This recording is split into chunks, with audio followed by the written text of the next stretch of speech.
오늘 은혜 받으실 말씀은 요한복음 16장 8절 말씀입니다. 요한복음 16장 8절 말씀을 다 같이 봉독하겠습니다. 그가 와서 죄에 대하여, 의에 대하여, 심판에 대하여 세상을 책망하시리라. 아멘.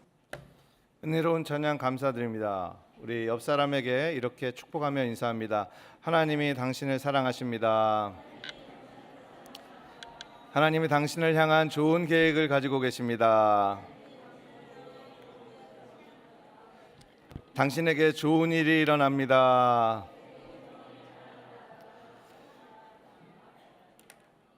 우리 믿음으로 고백하신 우리 모든 성도들과 저에게 오늘 하나님께서 좋은 일을 베풀어 주실 줄 믿습니다. 오늘 저는 봉독해 주신 말씀을 가지고 보혜사 성령과 우리 한번 따라해 주시겠습니까? 보혜사 성령과 우리, 보혜사 성령과 우리, 이와 같은 제목으로 잠시 은혜를 나누고자 합니다. 지금은 사순절 기간 한가운데 와 있습니다.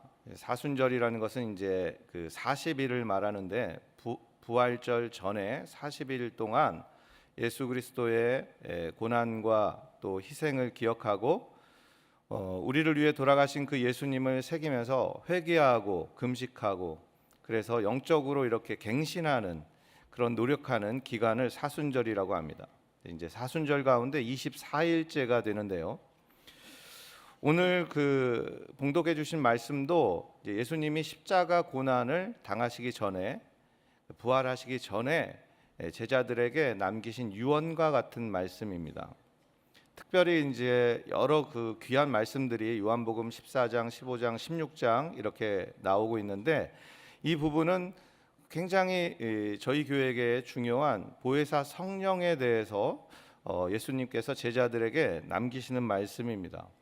그런데 이제 그 말씀인데 굉장히 그 말씀을 듣는 사람들로 하여금 그렇구나, 쉽구나라는 그 느낌을 갖게 하는 말씀이라기보다 이 말씀의 의미가 무엇인가라고 고개를 갸우뚱하게 하는 그런 말씀입니다.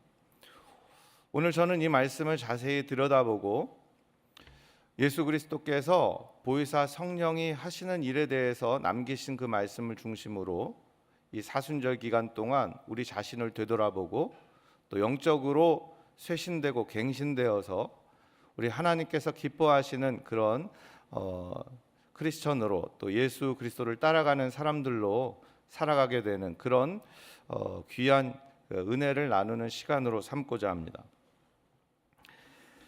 예수님께서는 보혜사 성령이 오셔서 하실 일들에 대해서 세 가지로 요약해서 말씀하셨는데요. 첫 번째는 죄에 대해서 책망하시는 것이고, 두 번째는 의에 대해서 세상을 책망하시고, 마지막으로는 심판에 대해서 세상을 책망하시겠다 이렇게 가르쳐 주셨습니다. 그러니까 첫 번째는 죄에 대해서 세상을 책망하시는 것이 보혜사 성령이 하시는 일이라는 것이죠.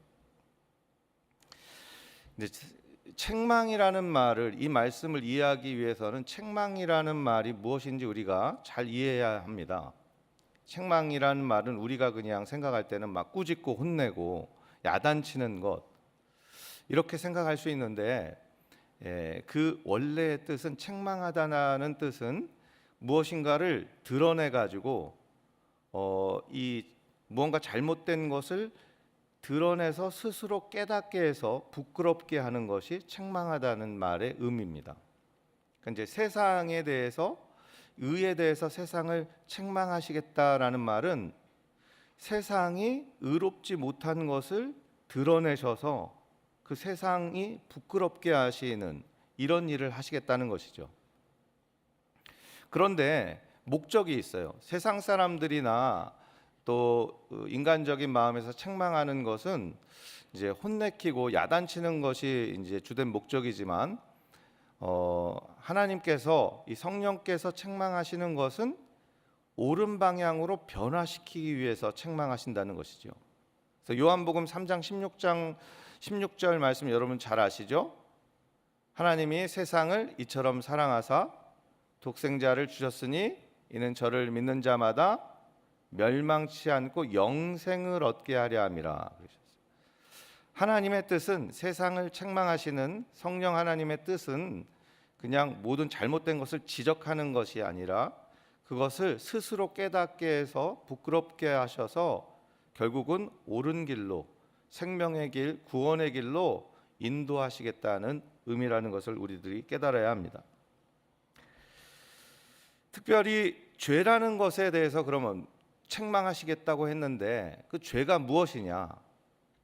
죄가 무엇일까요?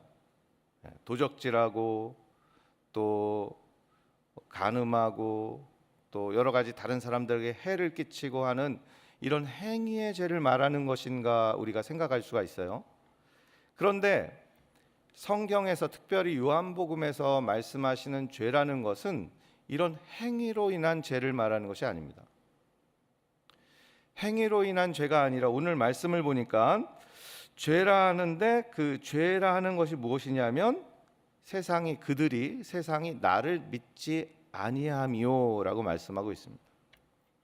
그러니까 무엇인가 행위로 짓는 그 죄를 말하는 것이 아니라 하나님의 아들을 믿지 않는 것, 다시 말해 하나님을 믿지 않는 것 자체가 죄라는 것이에요.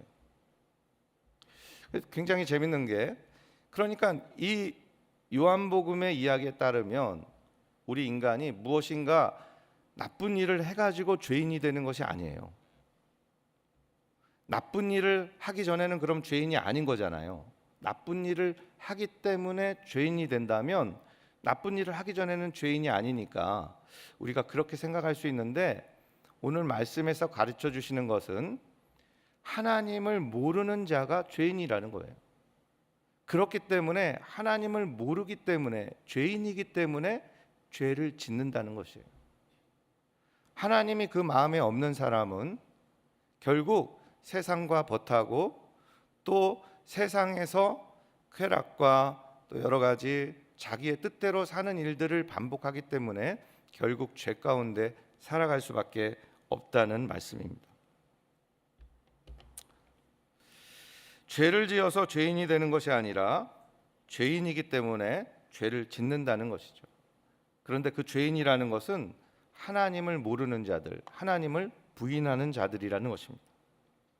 하나님이 없는 사람들은 죄를 짓고 살고 또 결국 그 허무한 삶의 끝에서 절망할 수밖에 없다는 것은 성경의 말씀뿐만이 아니라 우리가 인생을 살면서 깨닫는 것이죠. 하나님 없이 난 잘 살 수 있어. 하나님 없이 내가 이루고 싶은 목적을 향해 열심히 달려갑니다. 하지만 결국 큰 병에 걸리거나 삶의 실패를 당하거나 또 죽음 앞에 서게 되면 그 사람의 인생이 어떻습니까? 허무하고 또 무언가 그 영생을 향해서, 자신의 그 다음의 영원한 생명을 향해서 간절한 갈급한 마음이 되고, 그래서 하나님 앞으로 나오게 되는 이런 모습들을 우리가 많이 보게 됩니다.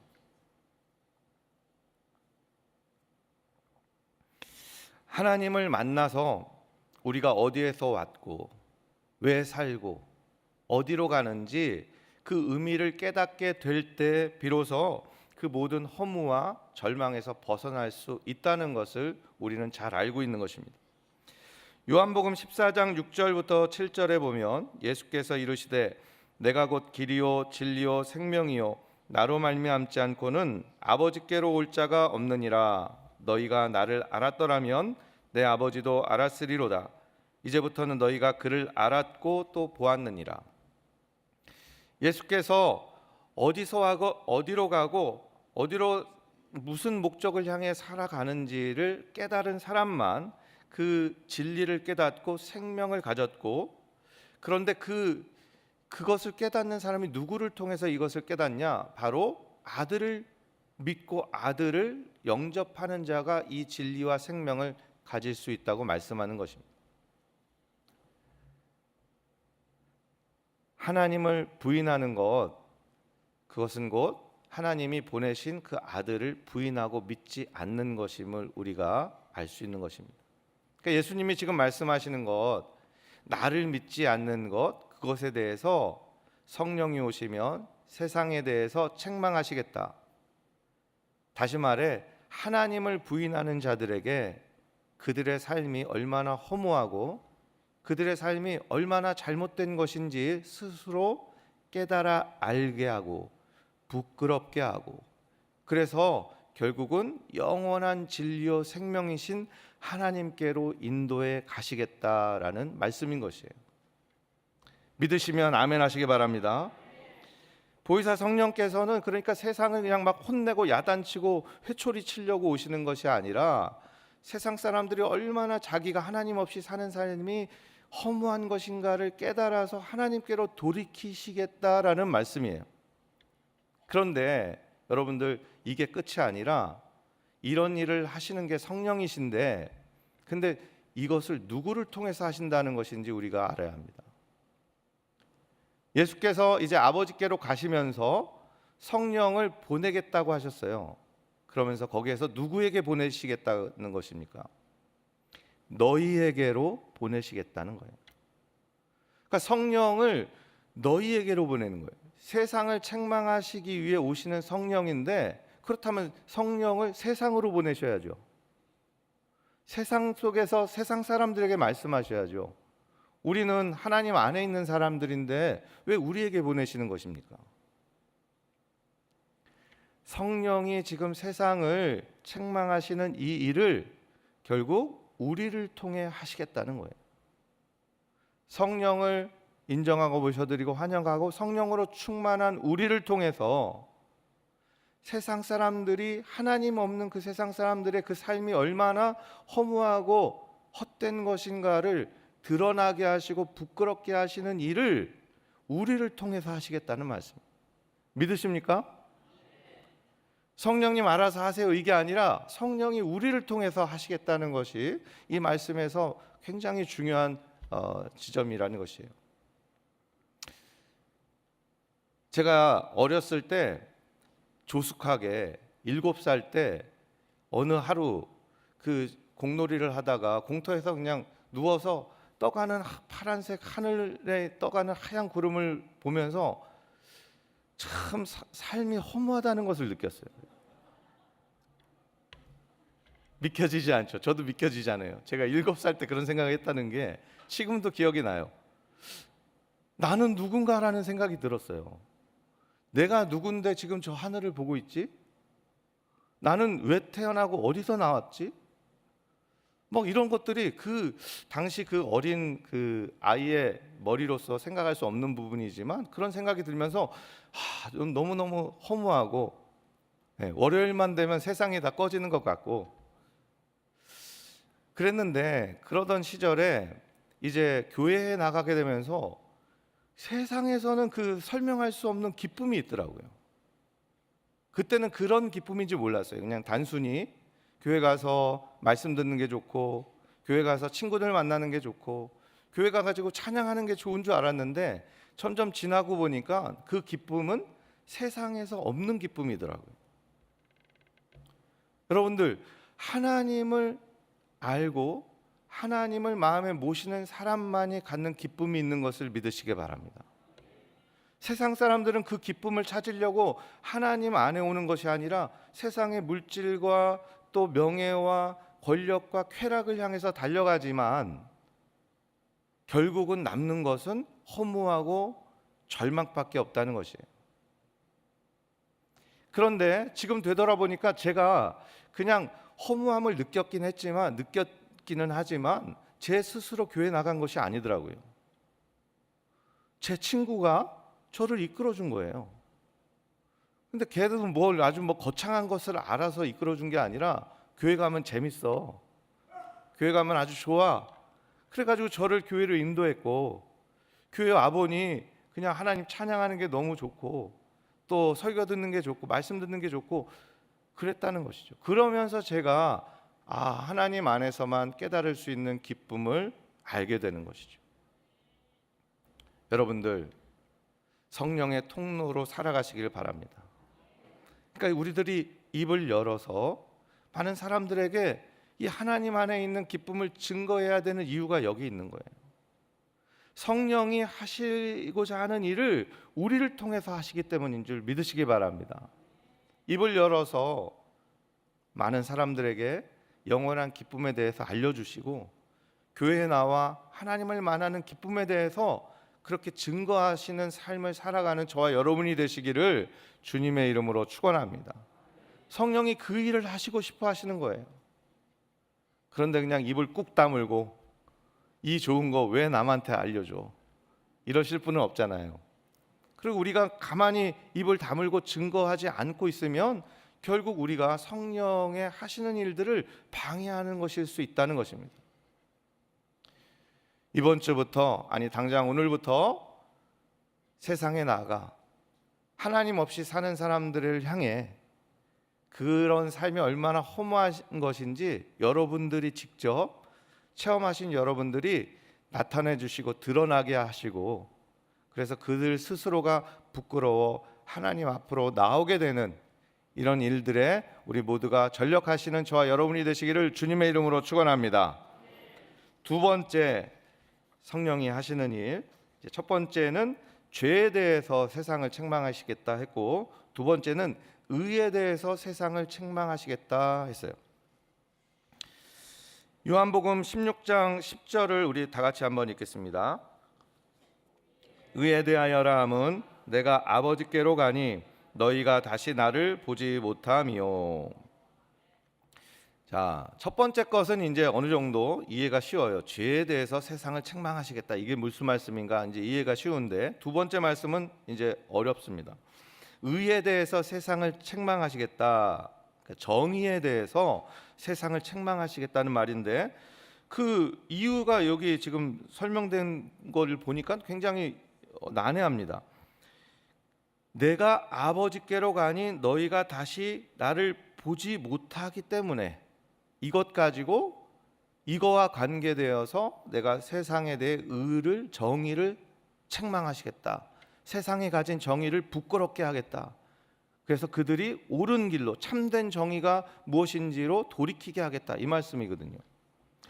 참된 정의, 세상의 정의가 틀렸고 참된 정의를 알려주신다는데, 그것과 과연 지금 예수께서 이제 아버지께로 가고 하나님께로 다시 가서 너희가 다시는 나를 보지 못할 것이다, 이것과 도대체 무슨 관련이 있냐, 이 말씀이죠. 아버지께로 간다는 말씀을 우리가 먼저 이해하는데, 아버지께로 간다는 말씀이 무엇입니까? 십자가에 달려 죽고 그리고 3일 만에 부활하실 것을 여기에서 이제 설명하시는 거예요. 십자가에 달려 죽는 것, 부활하셔서 하나님께로 가시는 것인데, 이것 가지고 세상이 가진 정의를 부끄럽게 하겠다는 거예요. 세상의 정의, 그 당시 세상의 정의를 우리가 생각해 보면 십자가에 달려 죽는 것이 세상의 정의였어요. 다시 말해 세상이 가진 정의의 기준에 따라 죄인은 십자가에 못 박혀 죽는 것이에요. 특별히 십자가형을 당하는 사람은 하나님의 저주를 받은 자였어요. 그 당시의 정의에 따르면. 그러니까 여러분 생각해 보세요. 예수님이 십자가에 못 박혔는데 이것이 세상의 정의인데, 그런데 그 세상의 정의를 가지고 박수치고 손가락질하고 조롱하던 그 사람들을 향해 예수님이 부활하신다는 거예요. 부활하시겠다는 말이에요. 그러면 세상이 내세웠던 정의가 어떻게 되는 거예요? 틀렸다는 것을 드러내시겠다는 거예요. 세상 사람들은 예수 그리스도를 못 박으라고 하고 죽여야 한다고 하고, 그래서 결국 하나님의 저주받은 자라고 낙인 찍어서 십자가에 세웠지만, 하나님은 세상이 그 세운 정의를 없애고 그 보란 듯이 부활하셔서 세상의 정의를 부끄럽게 하시겠다라고 지금 예수님이 가르쳐 주고 계신 것입니다. 십자가의 처형과 부활은, 그러니까 지금 예수님께서, 성령께서 이 십자가와 부활을 깨닫게 하셔서 세상 사람들로 하여금 세상이 세운 기준을 부끄럽게 하고 하나님의 정의가 무엇인지 드러내게 하시겠다는 것입니다. 그러니까 우리는 세상이 세운 기준, 정의를 따라가는 삶을 살아서는 안 되고 예수 그리스도 안에 있는 정의, 하나님이 옳다 인정하시는 그 정의를 따라 살아가야 하는 저와 여러분인 줄 믿으시기 바랍니다. 그 굉장히 유명한 목사님께서, 제가 이제 가끔 그 예화로 드는 예화인데요, 굉장히 유명한 목사님께서 갓 개척을 하셨을 때 막 사람들이 막 몰려들기 시작했어요. 그래서 막 수천 명이 된 거예요, 1, 2년 사이에. 그런데 이제 이 목사님이 뜻이 있어서 이 맨 처음에 교회를 짓지 않고 학교 강당을 빌려가지고 이제 시작을 하셨거든요. 뭐 학교 강당을 빌려가지고 아주 교회가 성장한 교회들이 여럿 있어요. 그렇죠? 분당 우리교회도 있고 또 우리들 교회도 있고 또 이 교회도 마찬가지인데, 이제 학교 강당을 빌려서 시작했는데 사람들이 많으니까 이제 마음속에 뭐 성전을 지어야 되지 않나 이런 생각이 들 수 있잖아요. 근데 이 목사님은 뜻이 있어서 내가 눈에 보이는 성전보다 눈에 보이지 않는 하나님의 성전을 먼저 짓겠다, 이런 각오를 하셨대요. 그래서 성도들에게 그것을 선포하시고, 우리가 눈에 보이는 성전 짓는 것도 중요하지만 보이지 않는 성전, 그러니까 나누고 베풀고 어려운 사람을 돕고 북한 동포들을 돕고 하는 이런 굉장히 그 교회가 해야 되는 일들에 최선을 다하겠다는 이 각오를 성도들 앞에서 이제 발표를 하신 거죠. 그리고 프로젝트를 이제 몇 개를 정해 가지고, 우리는 이 일을 위해서 하나님께서 부르셨으니까 성전 건축 헌금 하시고 싶으면 이 일을 위해서 보이지 않는 성전을 먼저 짓는 마음으로 건축 헌금을 해주세요라고 얘기를 한 거죠. 그러니까 성도들이 굉장히 감동을 받았어요. 이미 우리 교회는 이제 굉장히 그런 일을 열심히 해오고 있었지만 이 교회는 이제 그런 것들이 낯설고 생소하기 때문에 많은 사람들이 거기에 이제 많은 물질을 심었어요. 그래서 이제 한참 지나고 보니까 한 200억 정도가 모였다는 거예요, 이 착한 일을 위해서만. 그런데 이제 어느 날 갑자기 이 둥지를 허무는 이제 어미 독수리처럼 이 교회가 그 빌려 쓰고 있던 학교 측에서 이 강당을 비워달라고 요구를 해왔어요. 그러니까 이제 당장 갈 곳이 없게 된 거죠. 이 수천 명의 사람들이 갈 곳이 없으니까 어떻게 해야 되나 이제 기도하다가, 이제 목사님도 인간인지라 마음에 그 아주 얄팍한 생각이 떠오르더라는 것이에요. 200억이 먼저 모였으니까 우리 먼저 성전부터 지어서 옮기고 그 다음에 이제 눈에 보이지 않는 성전, 그 주님을 위한 일을 하면 되지 않은가라는 생각이 들었다는 거예요. 그런데 그런 생각을 하고 있는데 기도하는 중에 말씀에 이제 누가복음 9장 62절에 그 예수께서 손에 쟁기를 들고 뒤를 돌아보는 자마다 내게 합당치 아니하다, 이 말씀이 탁 마음에 떠오르면서 굉장히 회개가 되더라는 거예요. 내가 하나님 앞에 하나님을 위해 주님이 기뻐하시는 일에 이걸 최선을 다하겠다고 고백해 놓고 이 어려운 환경이 되니까 탁 얄팍한 인간적인 꾀가 들어가지고 그냥 눈에 보이는 성전부터 짓자, 이런 생각이 들어가지고 굉장히 회개하면서 이제 안 되겠다, 그냥 나 혼자만 회개하는 것으로 끝나면 안 되겠고 이것을 내가 성도들 앞에 그냥 선포를 해야겠다. 그래가지고 주일날 성도들 앞에서 선포를 그냥 해버린 거예요.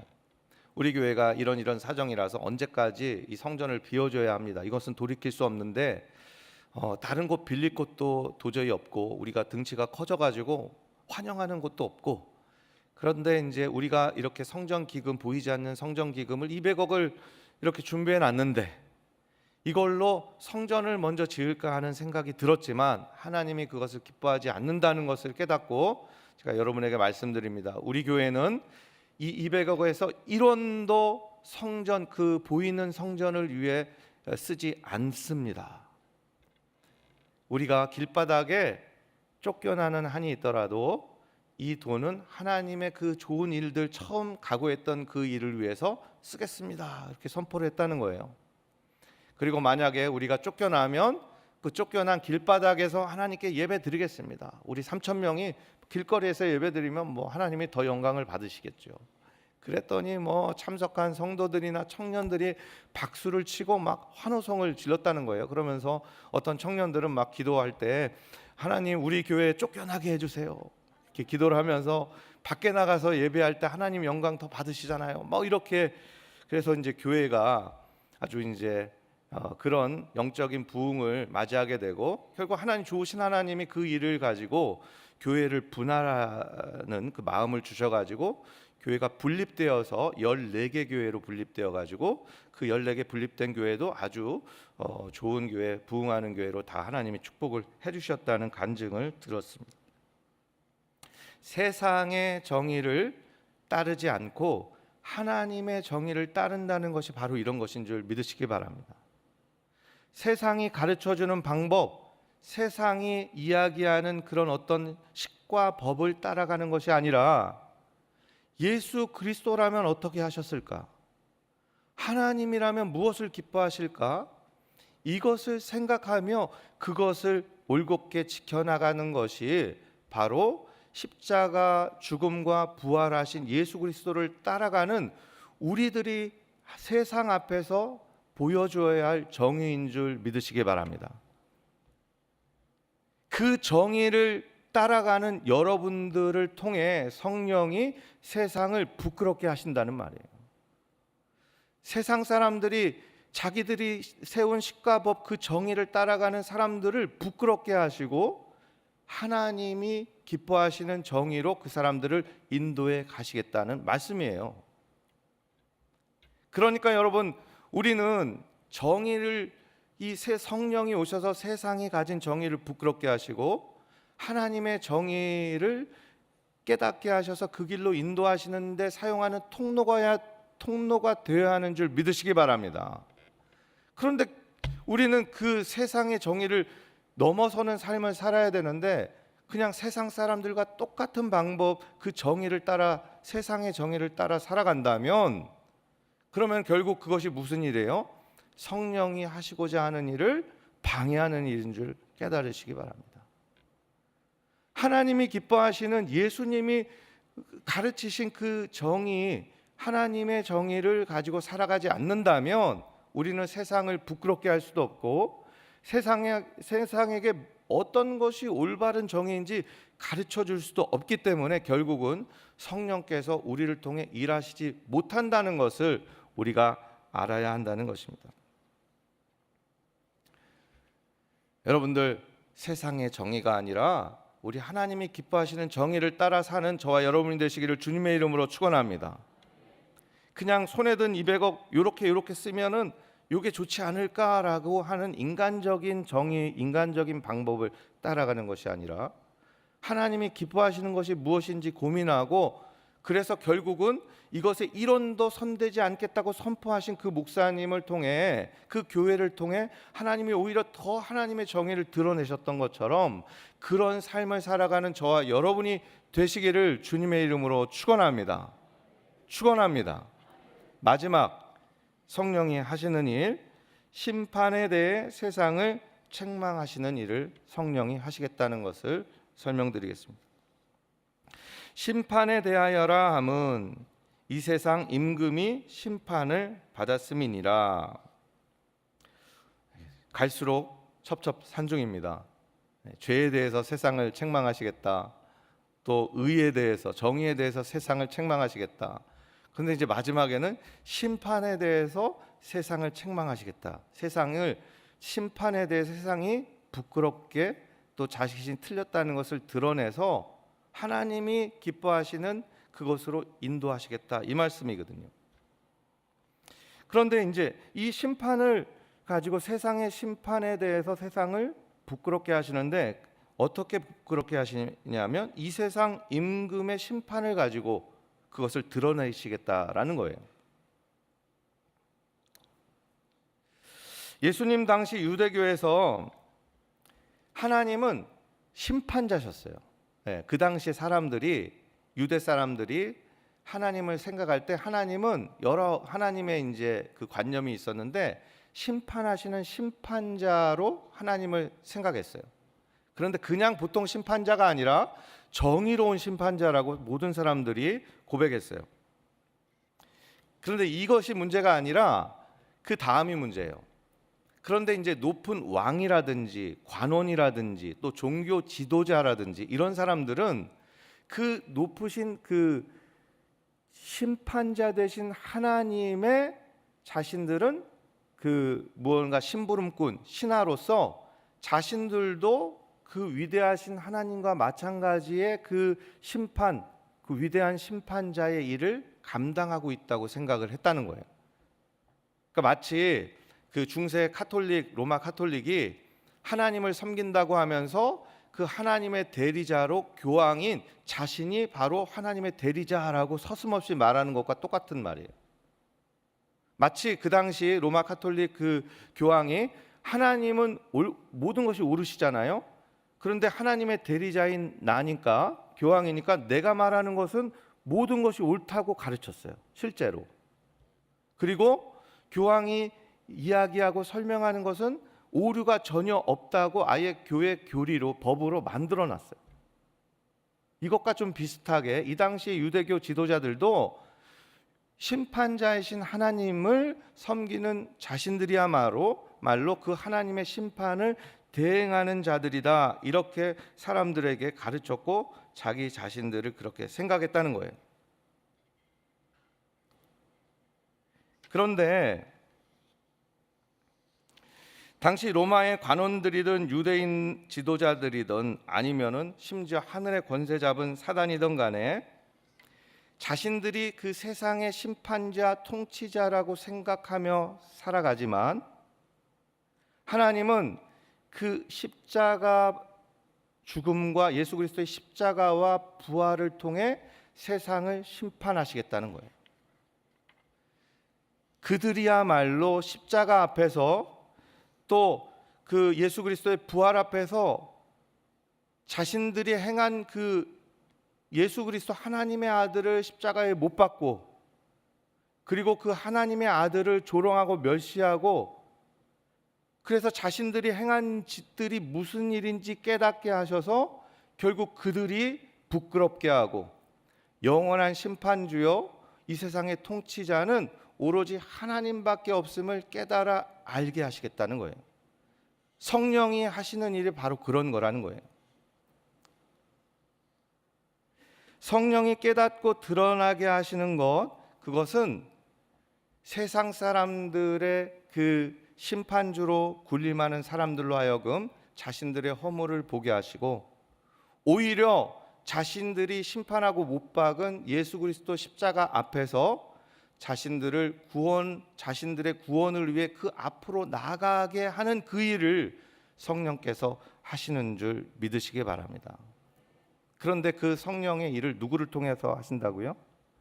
저와 여러분을 통해서 하신다는 거예요. 실제로 그렇지 않습니까? 저와 여러분이 만약에 십자가를, 정말 예수 그리스도의 십자가를 철저히 깨달았고 예수 그리스도의 부활의 의미, 또 부활의 그 사건을 정말 믿음으로 받아들이는 크리스천이라면 우리는 십자가 앞에서 무엇을 깨달은 거예요? 우리야말로 저 십자가에 달려 죽을 죄인이구나. 우리야말로 여기에서 십자가에 달린 사람을 손가락질 할 사람들이 아니라 저 자리에 내가 올라가야 할 사람이구나를 여러분들 고백하신 사람들인 줄 저는 믿습니다. 그리고 그 십자가에 달려야 할 나를 구원하시기 위해 예수 그리스도께서 죽으시고 부활하신 것을 감사하고 감격하고 매일매일 그 십자가 앞에 나와 모여 그 하나님의 사랑을 예배하고 감격하는 것이 우리가 아닙니까? 우리의 그 믿음과 우리의 이 교회의 십자가 앞에 나오는 우리의 모습을 통해 세상 사람들에게 정말 하나님의 뜻은 세상을 멸망하고 죽이고 그 뭔가 벌하시는 것이 아니라 어떤 죄악 가운데 있더라도 하나님 앞에 나와 심판받아야 될 우리들이라도 하나님 앞에 나와 구원 얻는 사람들임을 깨닫게 하시려는 하나님의 뜻을 우리를 통해 세상 사람들에게 증거하시기를 원하시는 줄 믿으시기 바랍니다. 이것이 바로 심판에 대해 세상을 책망하시겠다는 뜻이에요. 심판받아야 될 우리가 마치 세상을 다스리고 통치하고 심판할 수 있는 사람들로 살아가던 우리가 십자가 앞에, 그 부활 앞에서 내가 심판받아야 될 사람이구나 깨닫고 하나님 앞에 예배하고 감격하고 그런 하나님의 자녀로 살아가는 우리를 통해 세상에게 알게 하시겠다는 거예요. 똑같이 죄짓고 불의한 심판자로 살아가지만 결국은 죄짓고 불의하여 심판받을 수밖에 없는 모든 세상 사람들을 향한 진정한 구원의 길이 하나님 앞에, 예수 그리스도 앞에 열려 있다는 것을 우리를 통해 세상 사람들에게 깨닫게 하시기 원하시는 줄 믿으시기 바랍니다. 이것이 성령의 일인 것입니다. 여러분들, 이 자리에서 이 세 가지 말씀 가운데 성령께서 깨닫게 하시는 것을 붙잡으셨다면 여러분들에게 큰 복이 있는 줄 믿습니다. 성령이 하시는 일을 알게 하신 것이니까요. 그리고 그 성령이 하시는 일에 가장 중요한 통로가 바로 나인 것을 깨닫게 하신 것이니까요. 말씀을 정리하겠습니다. 성령님, 보혜사 성령님, 우리 곁에 오셔서 우리와 함께 하시는 그 보혜사 성령님이 오신 이유는 우리를 통해 하실 일이 있기 때문인 줄 믿으시기 바랍니다. 우리를 통해 하고자 하시는 세 가지 일에 더 말씀드렸습니다. 첫 번째는 죄에 대해서 세상을 책망하시는데 우리를 사용하시는 줄 믿으시기 바랍니다. 모든 사람들이 그 죄인임을 깨닫고 하나님 앞에 나오게 하는데, 그래서 죄를 부끄럽게 하시는 그 성령의 일을 우리가 통로가 되어드리는 저와 여러분이 되시기를 주님의 이름으로 축원합니다. 두 번째, 의에 대해서, 정의에 대해서 세상을 부끄럽게 하시는데 우리를 사용하는 줄 믿으시기 바랍니다. 세상에 가진 정의를 따라 사는 사람들이 아니라 우리는 예수 그리스도 안에 있는 하나님의 정의를 따라가는 사람들인 줄 믿으시기 바랍니다. 그런 삶을 살 때 세상이 우리를 보고 하나님의 정의 앞으로 달려나올 줄 믿습니다. 마지막으로 세 번째, 심판에 대해서 세상을 책망하시는데 우리를 사용하신다는 것입니다. 다 심판자처럼 살아가는데, 우리도 그런 삶을 살았는데 십자가 앞에, 부활 앞에 나와 우리가 죄인임을 고백하고 우리가 심판받아야 될 사람임을 고백하고 변화되어서 살아가는 우리를 통해, 우리의 교회의 모습을 통해 세상에서 그렇게 살아가는 사람들도 영원한 구원의 길로 달려나오는 날이 멀지 않을 줄 믿습니다. 그런 삶을 살아가는 저와 여러분 되시기를 주님의 이름으로 축원합니다. 축원합니다. 기도하겠습니다. 하나님 감사합니다. 성령, 보혜사 성령을 우리에게 보내주시고 죄에 대해서, 의에 대해서, 심판에 대해서 세상을 부끄럽게 하고 그들 스스로를 깨닫게 하셔서 하나님이 원하시는 길로 인도해 가신다는 것을 이 시간 깨달았습니다. 특별히 그 일에 우리를 통해 하나님이 하시기 원하시는 줄 믿습니다. 성령님, 우리 안에 모셔드리고 인정하고 환영합니다. 지금까지는 성령이 하시는 일을 단순히 기다리기만 하고 성령이 하실 일을 단순히 수동적인 입장으로 바라보기만 했다면, 이 시간 이후부터는 우리가 성령의 통로로 살아가기를 원합니다. 성령께서 우리를 통해 많은 세상을 부끄럽게 하는 일에 우리가 쓰임받기를 원합니다. 그래서 많은 사람들이 예수 그리스도 앞으로 나오게 되고 우리 하나님을 찬양하고 우리 하나님 앞에 얻은 그 기쁨을 가지고 살아가는 그런 모든 그 구원받은 사람들로 하나님 앞으로 인도되는 통로가 되어 우리들 모두가 살아가게 주님 도와주시옵소서. 예수님의 이름으로 간절히 기도하옵나이다. 아멘. 이 시간 아픈 분은 아픈 곳에 손을 얹고, 또 마음에 문제 있는 분은 가슴에 손을 얹고, 대신 기도하실 중보자들도 대신 손을 얹고 기도하겠습니다. 주님 감사합니다.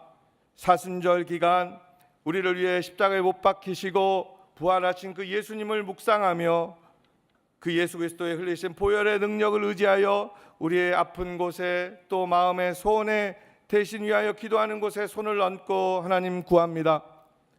하나님, 우리의 모든 마음의 소원을 이루어 주시옵소서. 주의 성령의 일하시는 통로 되기 원하오니 그 통로가 되기 어렵게 하는 삶의 문제와 환경의 그 모든 질곡들을 주여 해결하여 주옵소서. 그래야 성령의 통로로 살아가는데 조금도 부족함이 없게 하여 주옵소서. 특별히 몸이 아파 하나님 손 얹고 기도합니다. 예수 십자가의 보혈을 뿌려주시고 덮어주시고 그리하여 그 모든 질병의 근원이 다 마르게 하여 주시옵소서. 예수 그리스도의 이름으로 명하노니 모든 질병의 뿌리는 다 사라질지어다. 모든 질병이 회복될지어다. 모든 근원들이 다 고침을 받을지어다. 머리부터 발끝까지 오장육부 사지백체 모든 그 세포와 조직 하나하나마다 새 생명이 임하실지어다. 머리부터 발까지 암덩어리들이 사라지고 모든 관절의 병이 사라지고 그리고 모든 신경계의 그 질병들이 다 사라질지어다. 마음을 우울하게 하고 마음을 그 슬프게 하고 절망하게 하여 자살 충동을 주는 어둠의 귀신이 다 떠나갈지어다. 삶에서 절망하게 하고 낙심하게 하고 낙담하게 하고 그래야 결국 하나님으로부터 멀어지게 하는 어둠의 영들이 우리 모든 성도들에게 사라질지어다. 물러갈지어다. 하나님 대신 손 얹고 기도합니다. 하나님 아파서 이 자리에 나오지 못하고 하나님 앞에 서지 못하였지만 중풍병자들의 믿음을 보시고 그 중풍병 걸린 친구를 구원하셨던 것처럼 우리 모든 성도들의 기도를 들으시고 하나님 응답하여 주시옵소서. 치료하여 주시옵소서. 기적을 베풀어 주시옵소서. 감사합니다. 하나님의 능력, 성령의 통로로 살아가는 하나님의 능력을 회복하는 이 사순절 기간 다 보낼 수 있도록 우리 모든 성도들을 축복하여 주시옵소서. 예수님의 이름으로 축복하고 간절히 기도하옵나이다. 아멘. 지금은 우리 주 예수 그리스도의 은혜와 우리 하나님 아버지의 영원하신 사랑과 보혜사 성령의 내주하시고 교통하시고 또 세상에 대해 죄를 부끄럽게 하시고 또 세상이 가진 정의를 부끄럽게 하시고 또 세상이 가진 그 심판의 기준을 부끄럽게 하셔서 우리를 통해 이 일을 아름답게 이루어 하나님의 구원받는 백성은 날마다 더하게 하실 은혜가 우리 예배드린 모든 성도들의 가정과 자녀와 건강과 물질과 범사 위에 지금부터 영원토록 함께 하실지어다. 아멘.